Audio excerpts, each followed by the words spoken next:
नमस्कार। ये class 11th के इकोनॉमिक्स का आने अर्थशास्त्र में सांख्यिकी का चैप्टर 4 है। चैप्टर का नाम है आंकड़ों का प्रस्तुतिकरण, रिप्रेजेंटेशन ऑफ डेटा।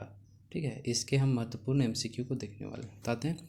हमारा पहला प्रश्न है कि ग्राफ द्वारा किसकी गणना नहीं हो सकती है ना। तो जो ग्राफ होता है उसके द्वारा हम क्या चीज़ को नहीं निकाल सकते हैं, तो माध्य। ठीक है, माध्य का गणना हम ग्राफ के द्वारा नहीं कर सकते। ठीक है, हमारा नेक्स्ट प्रश्न है कि वाई अक्ष का दूसरा नाम क्या है। तो वाई अक्ष का दूसरा नाम है भुजाक्ष। ठीक है, यहाँ थोड़ा स्पेलिंग मिस्टेक है ना, भुजाक्ष होगा। ठीक है, भुज है ना, अक्ष जैसे कोटि अक्ष होता है, इसको एक्स अक्ष को बोला जाता है। ठीक है, तो वाई अक्ष का दूसरा नाम भुज अक्ष होगा। ठीक है, हमारा नेक्स्ट प्रश्न है कि माध्यिका की गणना का आधार है। माध्यिका का गणना का आधार क्या है, तो इसका जो करेक्ट आंसर होगा वो ऑप्शन होगा ओजाइव वक्र होगा। ठीक है, ऑप्शन थर्ड हमारा राइट आंसर होगा, ओजाइव वक्र। ठीक है, हमारा नेक्स्ट प्रश्न है कि बहुलक का गणना का आधार क्या है। ठीक है, बहुलक का गणना का आधार क्या है, तो आवृत्ति आयत चित्र। ठीक है, ऑप्शन फर्स्ट इसका करेक्ट आंसर होगा। ठीक है, आवृत्ति आयत चित्र है ना, बहुलक का गणना का आधार क्या है, तो इसका करेक्ट आंसर होगा ऑप्शन फर्स्ट। ठीक है, हमारा नेक्स्ट प्रश्न है कि दो चरों के बीच पारस्परिक संबंध को प्रकट करने वाले चित्र को कहते हैं, तो क्या कहते हैं, विक्षेप चित्र। ठीक है, ऑप्शन सेकंड हमारा करेक्ट होगा। ठीक है, हमारा नेक्स्ट प्रश्न है कि किसी ग्राफ पेपर में कितने चतुर्थांश कितने चरण होते हैं। ठीक है, तो कितने होते हैं, टोटल 4 होते हैं। ठीक है, 9th क्लास 10th क्लास में भी हम लोग पढ़े हुए हैं। क्या जैसे ग्राफ बनाते हैं ना, तो इस तरह से बनता है। तो ये टोटल कितना चतुर्थांश होता है, टोटल 4 चतुर्थांश होता है। ठीक है, हमारा नेक्स्ट प्रश्न है कि आयत चित्र। ठीक है, तो आयत चित्र में कितना आरेख होते हैं, तो आयत चित्र द्विविमीय आरेख है। ठीक है, ऑप्शन सेकेंड हमारा करेक्ट आंसर होगा। आरेख चित्र जो है द्विविमीय आरेख है। ठीक है, हमारा नेक्स्ट प्रश्न है कि आयत चित्र के माध्यम से प्रस्तुत किए गए आंकड़ों से आलेखी रूप से निम्नांकित जानकारी प्राप्त कर सकते हैं। ठीक है, तो क्या होगा इसका करेक्ट आंसर, करेक्ट आंसर इसका है ऑप्शन सेकेंड। ठीक है, बहुलक।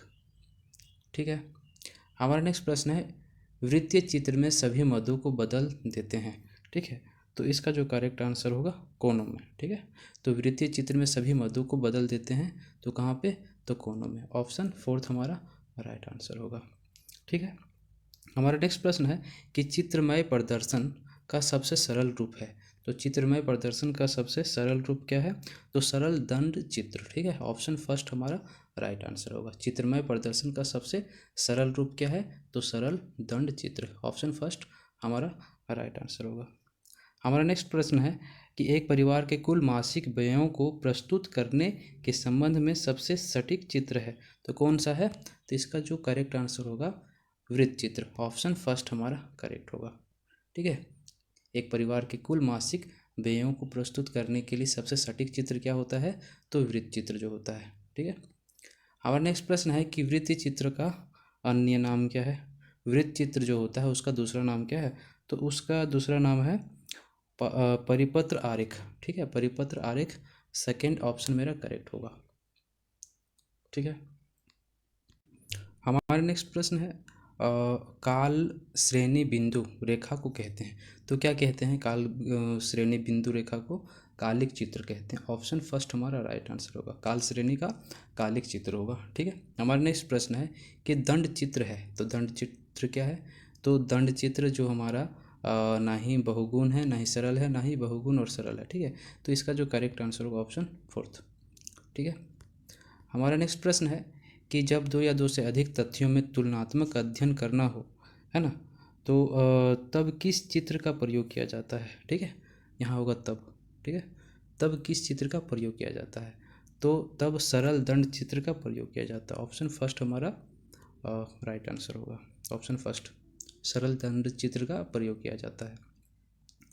हमारा नेक्स्ट प्रश्न है वे चित्र जिसमें आंकड़ों को दंड या आयतों के रूप में प्रकट किया जाता है उसे क्या कहा जाता है, तो उसे क्या कहा जाता है, आंसर ही पता चल गया होगा, दंड चित्र को।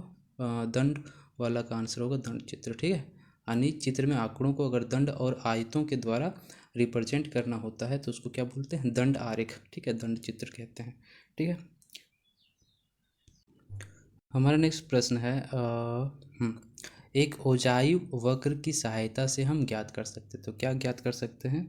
तो ओजाइक वक्र की सहायता से हम माध्यिका को ज्ञात कर सकते हैं। ठीक है, तो ऑप्शन हमारा सेकंड करेक्ट आंसर होगा। ठीक है, माध्यिका को हम ओजाइक वक्र के माध्यम से ज्ञात कर सकते हैं। माध्यिका मतलब माध्यक। ठीक है, हमारा नेक्स्ट प्रश्न है कि कालमाला के ग्राफ को कहते हैं। तो क्या कहते हैं भाई? तो इसका नाम मिलता जुलता है। ठीक है, कालिक चित्र। ठीक है, इसका करेक्ट आंसर ये होगा।